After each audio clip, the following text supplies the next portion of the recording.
Hi, welcome to Scarlet and May Show. I'm Zach. This is Adam. And your team, they won the Big Ten championship, 42-3 over Iowa. It was a close one, but yeah. Iowa was who I thought they were, really. Spencer Petras is awful. He got pulled, but I read that it was because he got hurt on the play that they reviewed for targeting for no reason, and not because he was 9 for 22. I thought it looked as much as targeting as the Minnesota game where they fumbled the ball. Well, I disagree, but Michigan didn't get the ball as a result of the review. There was a clear shot of helmet hitting helmet. I'll just say that. Well, there was. Okay, whatever. Tyler Goodson, Iowa's running back, only had 50 yards on 18 carries. Meanwhile, Michigan got the biggest run play Iowa's given up all year, and then the biggest pass play Iowa's given up all year on back-to-back plays. It was the most points Iowa has given up in 6 years. But once Michigan went up 14-0, I was just happy. I was just chilling. Yeah. The only time I got a little nervous was when Michigan was punting inside their own end zone because special teams and turnovers were the only chance Iowa had. Yeah. Because their offense is so terrible. I think I was thinking the same exact thing in the same moment. Like, if Iowa's going to win it, they got to block a punt right here.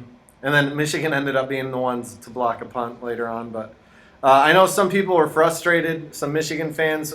After it was 14-0, Cade throws a little behind Eric All, who dropped it right into the Iowa linebacker.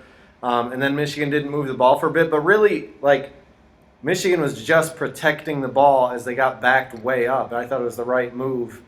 Better to just keep punting to Iowa rather than give them points through a turnover, trying too hard to do something. Yeah, especially that defense. Don't be aggressive when you don't need to be. Especially that offense. Right. Yeah. Both factors, yeah. Special teams and turnovers were the only chance Iowa had. So, as I've been saying for most of the year, if you take care of the ball, you're fine. So Michigan was like, let's just take care of the ball. Yeah.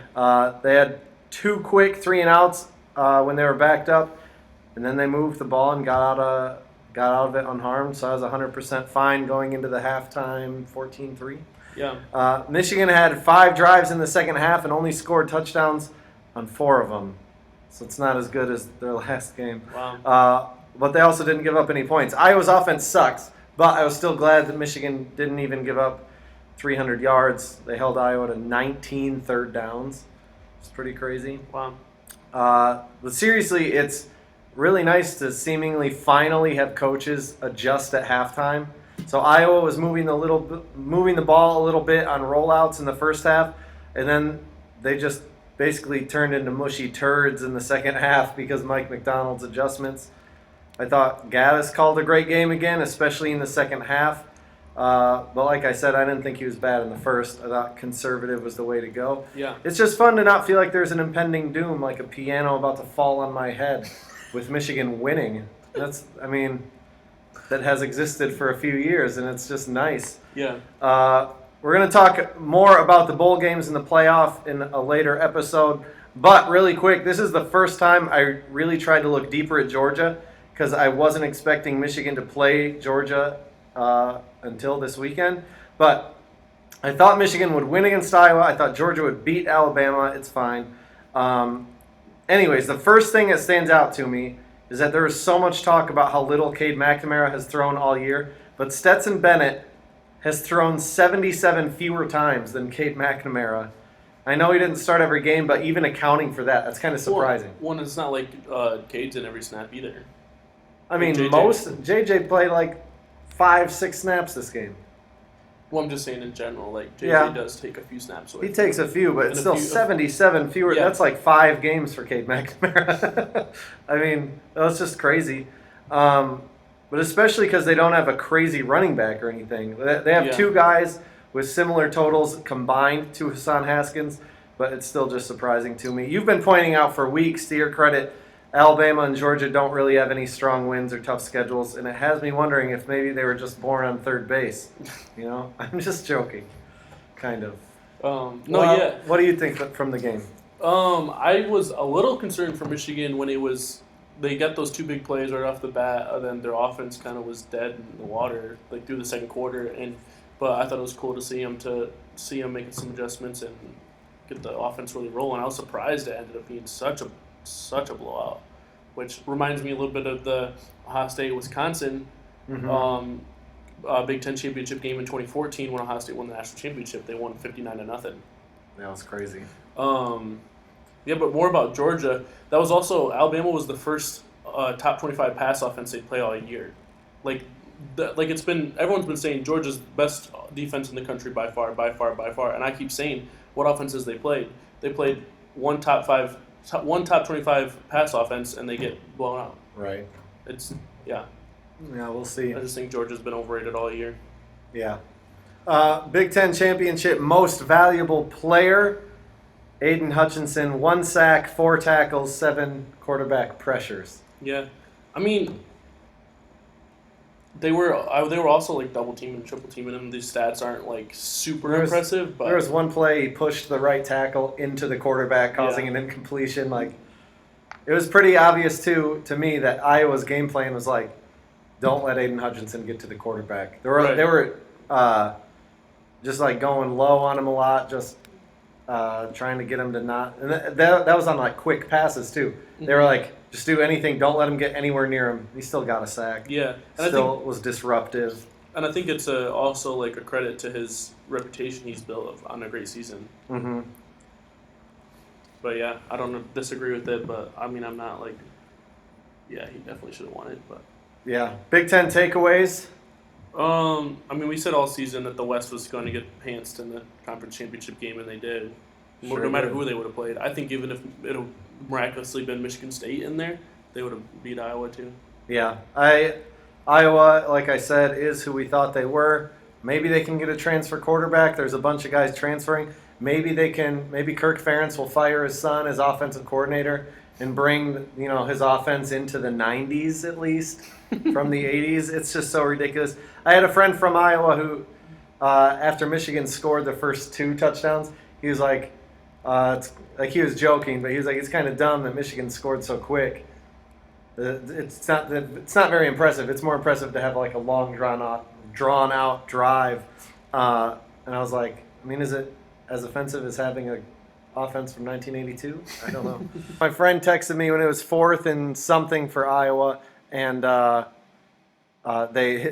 they scrambled and then threw a pass and lost 7 yards, and he was like, wait, a loss of 7 yards on a pass on 4th down doesn't get you points? It's just good. They're really unhappy. But Kirk Ferentz has the best. We're talking about all these great head coaching deals. People are getting all these salaries and buyouts and whatever. Kirk Ferentz, it would cost, I think, we'd have to sell the United States of America to fire Kirk Ferentz. So. Hey, I don't know if anyone could do a much better job at Iowa than him. There's not much. I mean, not if you're going to go under center every single play. Yeah. We're going to talk more about bowl games next time, like I said, but I do think Pat Narduzzi and Pitt against Michigan State is interesting. I also think Rose Bowl with Utah and Ohio State is interesting. Yeah, Utah's hot. I do think that like the momentum factor is hard when you play a month later, Mm-hmm. Like Utah's got a lot of momentum right now, and Ohio State's coming off a really tough loss, but it's a month later. I wonder how many of the Ohio State guys, now that they're officially out of the playoff, are going to stick around for the bowl game. They don't lose a lot of guys in general, but I wouldn't be surprised if like Olave and Wilson, or one of them or one of the other. I wouldn't be surprised if they played or if they opted out. Yeah. Things no one is talking about. I just going off of what I said earlier this year and the things no one was talking about. I said that Bama would beat Georgia because they both suck. Also, I think it's going to be Cincinnati. Going off that, I think it's going to be Cincinnati versus Michigan in the national championship game.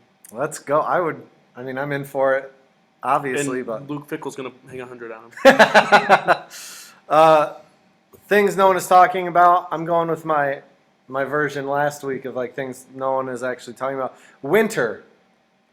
Zach, no one is talking about winter. I've always hated the cold. I only live in Michigan because my wife and I both have so much family here. But after Michigan won all the games that have mattered so far this season, they beat Ohio State handily. They won the Big Ten. They made the playoff. The sun is shining a little bit brighter. The snow is sparkling just a little bit sweeter. It's the most wonderful time of the year. Look at me. I really am Mr. Brightside. Zach? Okay. Anyway. Viewer questions. Of all the crazy coaching carousel craziness, Which hire do you like the most? Just realized to put craziness. That viewer's an idiot. I really like Marcus Freeman. First of all, he's a Buckeye, so I already liked him. I was actually really hoping Ohio State would swoop in before Brian Kelly even took the job at LSU. I was hoping Ohio State would swoop in and steal him as their defense coordinator, and make him one of the highest paid defense coordinators. But I think it's just really cool in general, like a lot of the coaching staff is sticking around, didn't follow Brian Kelly, and that the players were campaigning for him to be the head coach. He's one of the top recruiters in the country, and I think he'll be successful at Notre Dame. Although he will start 0-1 because the first game of the season next year is against Ohio State. But yeah, you know who else players loved and recruited really well? Brady Hoke. Everything comes back to Brady Hoke. I love Lincoln Riley to USC, especially because it looked like, again, they had no clue what they were doing, yeah. and they're going to end up with some garbage hire. For them to pull Lincoln Riley, and it looks like a lot of the best of his recruiting class, is so huge. It'd take something crazy for any other school to come close to beating that the rest of this carousel, at least. Right. Well, and like the other thing is USC's been through a lot of coaches since Pete Carroll, and none of them have ever been near this name of Lincoln Riley. It always seems like they're kind of hoping for the best what they get, but now they actually have a legit guy that's established, that's a great recruiter and can win games. The other one I really like is his replacement, Brent Venables. That's a cool hire. I think their biggest knock on them since the playoff has existed really is they can't get a defense, and that's Brent Venables has been the best defense coordinator in college football. It'll be interesting to see with Clemson struggling this year. Yeah. How quick they drop off, if they keep dropping off, whatever. Yeah. We'll see. Do non-playoff bowl games matter or not really? I'll let you go first. Okay, I think they do matter. I have some other things to say about it, but I want to hear what you say. Okay, no. I think they're important only from the aspect of having extra practices for all your guys who are coming back. Yeah. But so many guys sit out, and I'm fine with them sitting out. Jake Butt might have had a different career in the NFL. He could have made tens of millions of more dollars if he had sat out the bowl game. I get not wanting to risk injury before the draft. It just is what it is. Yeah. It's just what it's not is the best possible versions of each team playing. It doesn't put you in a position for a possible national championship. It's just an exhibition game. To end the year. I still watch. I just don't care. I watch the bowl games like I watch Michigan basketball play Norfolk State East Elementary. Yeah. Basically to see the backups, to see if I can get more info heading into next season. Yeah, I get your point, but I think they don't matter as much as they used to before the BCS and all that. Where there was a factor where if you win, you could still win a national championship. I thought that was weird that was a thing in general, but I do think it always matters. It's a football game, and I think it's the media that's been pushing that these bowl games don't matter, and there's players opting out, and I don't blame them at all. If they opt out, more power to them. Cool, go get your paycheck. But I think when I play football in the backyard, I don't want to lose, and this is in the backyard. They're playing in some of the coolest stadiums in the world, and playing against a very good team as well. And it's on national television. It matters. They still want to win. It's still competitive. I'm sure these guys are more competitive than I am if they're playing at this level. I just think any game's going to matter, especially when it's a bowl game.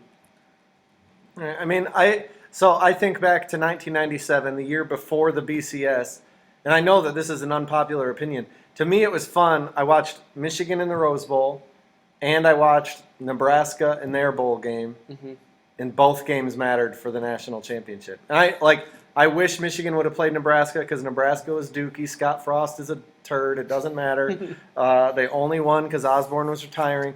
I'm just saying they only were given a national championship because Nebraska's coach was retiring. But it was still fun. Other teams could have also been undefeated and gotten into the conversation, and it could have been fun. This is there's 4 teams. If we expand it, I understand it's going to be exciting and whatever, but March Madness doesn't crown the best basketball team. They crown the team that plays in that tournament the best, and it's fine. It's just not, it's whatever. I mean, it's all about entertainment, though. Yeah, no, I understand that, but I think smaller is better. I think less is more, is what I think. And all these bowl games, really, who cares? Especially 5 and 7 teams, no one cares. But my only thing is, with the SEC bias at its peak, like, even if Michigan went into the Rose Bowl and blew out Utah, there'd be no chance they'd win the national championship this year. Here's another thing that frustrates me about bowl games. So, Ohio State playing against Utah in California, it's more of a home game for Utah. Michigan going to Florida to play Georgia is a home game for Georgia. So, it would make sense. Ohio State has had a lot of success in bowl games. That's great. Michigan's not Ohio State. And it's not just about Michigan not winning bowl games. When they beat Florida in the bowl game, I was like, cool. Yeah. It's fine. But it's like Michigan has an away game now. It makes sense that the SEC would have a better record in those Southern bowl games, and then that feeds the narrative even more that the SEC is great. Then that goes into preseason rankings. Then that's why Alabama and Georgia are ranked so high all year, beating nobody. And it's just, it goes on and on and on. Yeah. It's just, it is what it is. I just don't care. Other than the playoffs. So this is the first time I've cared about the playoff. Like, actually. You have anything else on that? Not really. I mean, Ohio State's a team that is in the playoffs. They've been in the playoffs the third most since the playoffs existed, and I still, every time they're in a bowl game that's non-playoffs, I get really excited to watch it. Yeah. I mean, I still watch them. I just also... But do you get excited to watch them? No. I get excited to watch them. I usually have a certain friend over who lives across the country. Then he's in town for the holidays. And we usually watch the bowl game and we get food. But if Michigan wins, I'm like, oh, cool. And if Michigan loses, I'm like, all right. I go on with my day and don't care. Like, if they lose in the regular season... I'm going to be pretty freaking There's disappointed. emotion. I'm going to be pretty freaking disappointed if Ohio State loses to Utah. All right, I hope you're disappointed. I love you. What bowl are you most looking forward to other than Michigan's playoff game and Ohio State in the Rose Bowl? I'll say also other than Alabama-Cincinnati because there's, an obvious interest there for me. But yeah, I'd say maybe UCLA, NC State just to watch Zach Charbonnet because he's a former Michigan guy and I don't care about the results of most of these games. So yeah. I'm excited to see because Mark Streeman was also named the interim head coach, so he's going to be coaching. I'm excited to see how he does taking over for those guys playing against Oklahoma State. I will also say that the fact that you didn't answer, you're not excited for any of those bowl games as your answer proves that I'm right about the previous question. I mean, not really. I said only because there's a former Michigan guy and I don't really care, but sure. Okay. But you really should have just said no after that question. Okay. You win this round.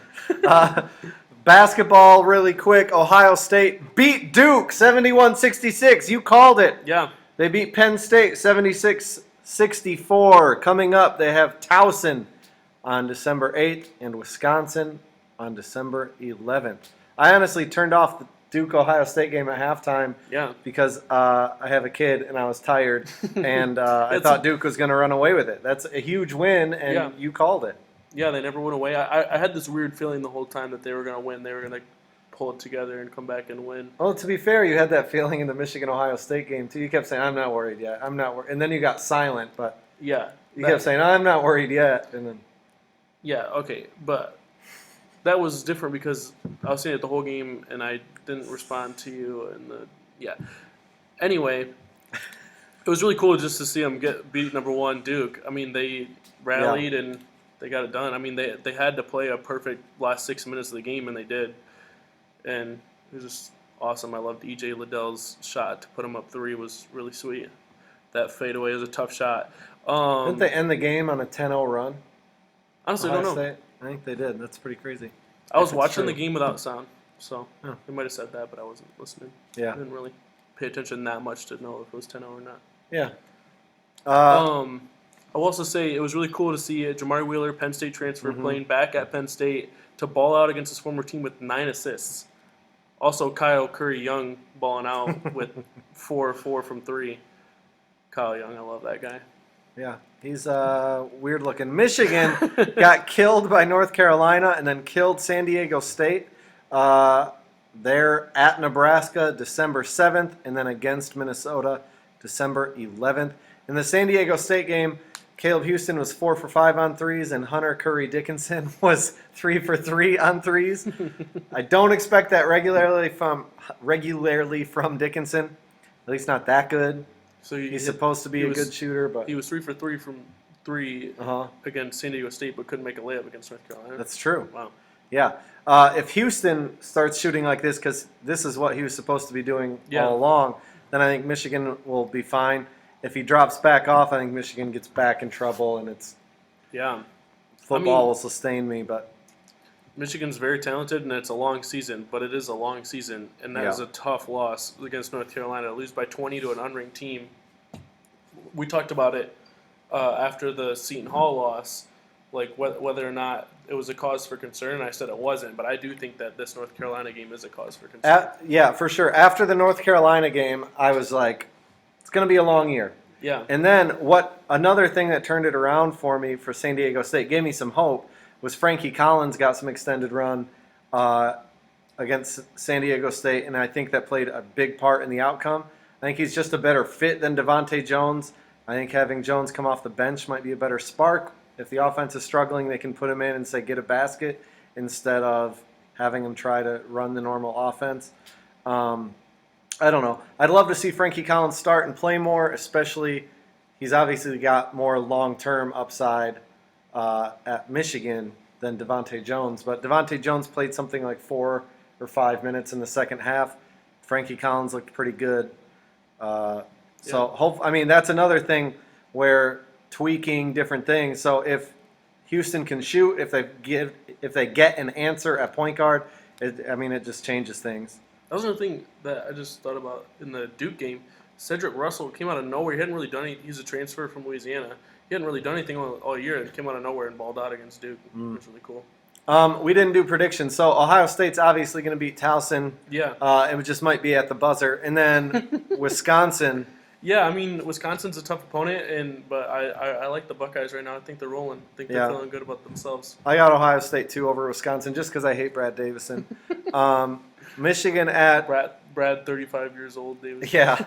Yeah. Michigan plays at March Madness sleeper team Nebraska. I would love it so much. And then Minnesota.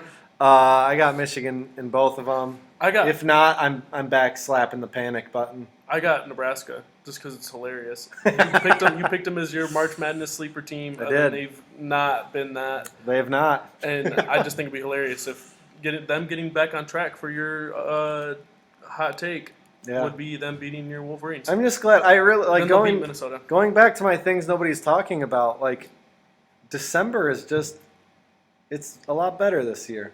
It's fine. Mm-hmm. Tweet of the week. My first one from Scott Bell. Starting at quarterback for the Wolverines, number 12, Shade McNamara. Because Cade was asked after the Iowa game if he was surprised by anything that's happened this season, and he said, I expected the Ohio State game to be a little closer. Wow. What if we went out, huh? Oh, Cade McNamara. I love the narrative with Cade McNamara. That it just seems like this game manager, just do nothing guy, just hand the ball off and throw it to a wide open guy. But he was a 4-star recruit. He broke a bunch of Nevada records too in high school. Why doesn't Harbaugh have him throw more?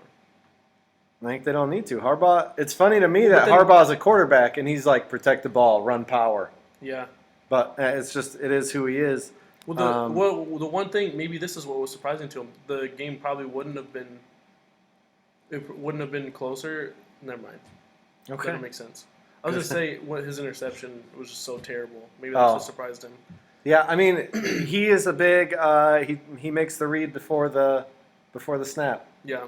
So he was expecting one thing. I saw one video that explained. It was against Penn State. They ran the same play, and the look from the defense was the same, and then The coverage was just different. Right. But so he's expecting the safety to do one thing, and he did something else. I saw the same exact video. I was going to say that. Yeah. Yeah. Your tweet of the week? So he had actually made the read before the game even started, is what you're saying. Basically. Yeah. My tweet of the week is Chris Holtmann on being critiqued for losing leads late in certain games. Didn't Duke lose a lead late last week? I thought that was. I feel like since COVID, there's been a lot more fights in the stands and stuff. Like people don't know how to act. Yeah. And I feel like the filter is off of a lot of players and coaches also. Yeah. And I love it. Like Cade McNamara. Okay, it's like you've said before. The Harbaugh quote about third base is bulletin board material. Ohio State would want to win anyways. I don't care. Like. I don't think it's extra motivation because if you need extra motivation, you've already lost. But okay. I love just the pettiness, the stuff from players and coaches. It just makes me think back to when Dabo ranked Ohio State 11th in the final coaches poll last season. Yeah. And then Ohio State smacked them. You have another tweet? Yeah, from Ant Wright. He's been on fire, by the way. Rest in peace to the narratives. Can't win as an underdog, can't beat Ohio State, can't get to Indy, can't win the Big Ten, can't get to the playoff. The narrative I've seen pushed by the losers is that it took Harbaugh so long to do those things. So I guess even if he beats Georgia, even if he beats Alabama or Cincinnati and wins the national title, it's still not enough until he goes back in time to never lose a game. Okay. I've said before that 2016 broke Harbaugh, but I have a new theory. Okay, Harbaugh comes in 2015. He exceeds expectations. They were like, maybe he won't make a bowl game. He goes 10-3. They lost to Michigan State in the trouble with the snap game. I honestly never cared about because it took that insane play for Michigan State to win after a few years of like Brady Hoke apologizing to Mark D'Antonio for trying to win. Great. So Harbaugh had caught up and closed that gap year one. Then he gets blown out by Ohio State. In 2016, Michigan slips up with an injured Wilton Spate against Iowa and then gets legitimately hosed in the Ohio State game. Yep, we both agree. Here's where my thought has evolved. I still think after the 2016 game, Michigan pivots as a result. I think there's a little panic involved.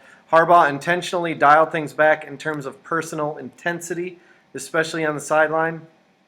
2016 was the John O'Korn year. But the Ohio State game was still somehow pretty close. He had a chance to win, but he's John O'Korn. 2018 was the revenge tour, but then offensive coordinator Ryan Day poured a good amount of water on that fire, right? 2018, I think, messed with Harbaugh even more and made him reevaluate life itself, kind of like me. He stopped trying to run the ball like he was known for. He brings in Josh Gaddis. They try to go all speed and space without the best personnel to do that, right? Mm-hmm. Harbaugh and Michigan wander the desert in 2019, 2020, trying to play catch-up to modern college football, but that isn't who he is. This past offseason, there was so much talk about Harbaugh shaking up the coaching staff, going all young, and then this year, I think we saw Harbaugh get his groove back in a great marriage between Gaddis' vision and Harbaugh's identity. Tough, power, running, mixed with getting speed and space. Mike McDonald's done an amazing job in just 1 year. It's fun. So I feel like there was good Harbaugh, panic Harbaugh. He goes, what am I doing? Good Harbaugh. We'll see moving forward. Interesting. I think they'll lose to Ohio State next year, but okay. My second tweet of the week is actually going to lead to a trivia question that we have that you guys will answer in the comment section. Michigan won the Big Ten championship game. It says Michigan are Big Ten champs. This is from Reddit College Football. The Detroit Lions won a football game. I want to know the last time in one weekend that Michigan clinched a Big Ten championship in football and the Lions won a football game all in the same weekend. You'd have to go at least back to 2003. My guess is that Barry Sanders was playing the last time that happened. I mean, I'd probably be right there with you. I think that makes sense. Yeah. We don't know the answer, so you guys tell us the answer. We'll figure it out for next week and tell you the answer. Crazy. Yeah. But with that, we'll see you next week. Like, subscribe, follow, share. Yeah. All that. Buy some eggnog and donuts and whatever else. Yeah. At Quality Dairy. Chip dip. They got the best chip dip. They do have good chip dip. We will see you next week. Go Blue. Go Buckeyes.